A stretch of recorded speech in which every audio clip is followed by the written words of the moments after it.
Welcome back everyone. In last week's video I showed you how to make a self-centering mortising jig for your plunge router. In this week's video I'm going to show you how to turn that mortising jig into a loose tenon and mortising system. Loose tenons are pretty common, especially when you're working with a plunge router and doing mortise and tenon joinery. Where you can get some more efficiency in your workshop is when you standardize the method by which you make your loose tenons and set up your jig.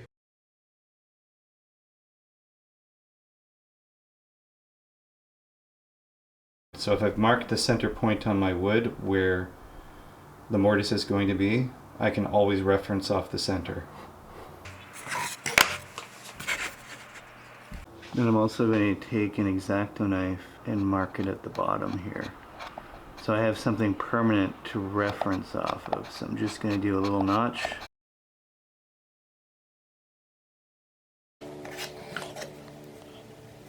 So now I've got lines for either stop block. I can right away set them down where they need to be, and I have the exact dimensions of that mortise length. And of course I can make a few more sizes, but that will be my general standard size that I'll work with in my shop, which will be about 1.5 inches.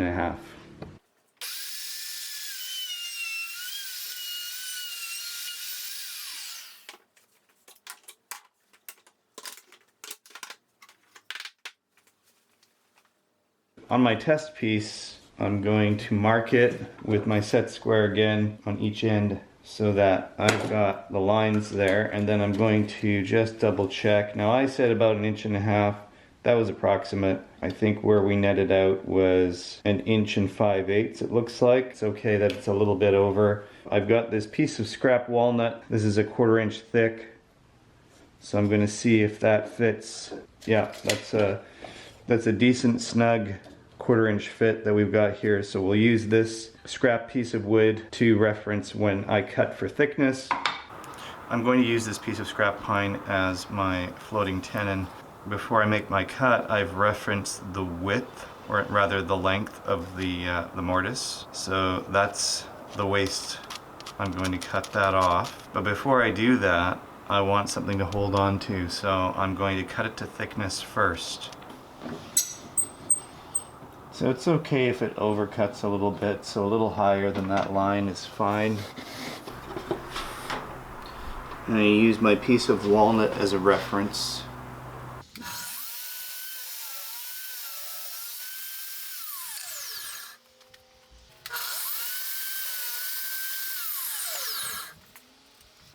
Alright, so right now I've got my router with a round over bit right here installed. I've lowered it because it needs to be a fairly shallow round over cut because I'm dealing with a thinner piece of wood, only 1/4 inch. So I'm going to give it a shot and see how we do.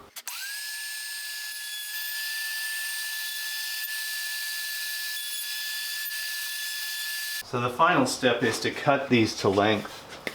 Now that I'm happy with the overall shape of it, I'm going to cut mine at 1.5 inches.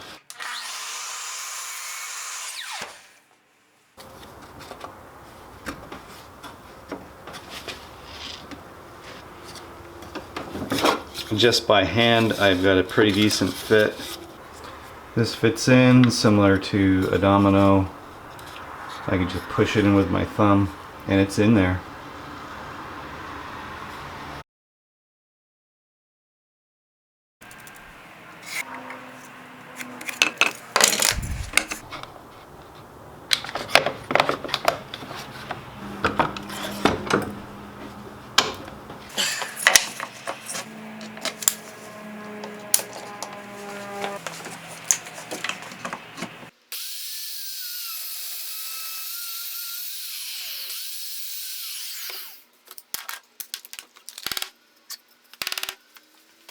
A little trick I like to use to get the loose tenons to take up glue is to compress them just slightly in a metal vise like this one, and that just creates some indentations. Effectively, these will become little reservoirs for the glue. A little bit of glue, a little bit of glue on this side,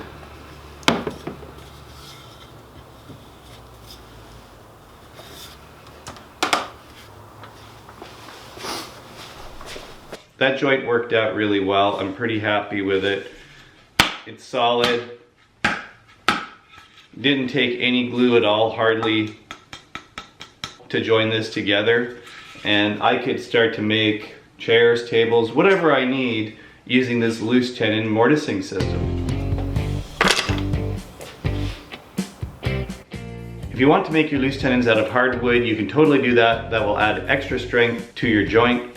If you want to buy me a beer, head on over to my Patreon page right here. Please remember to like, share, and subscribe if you haven't done so already. There are a couple more videos on this side that you can watch.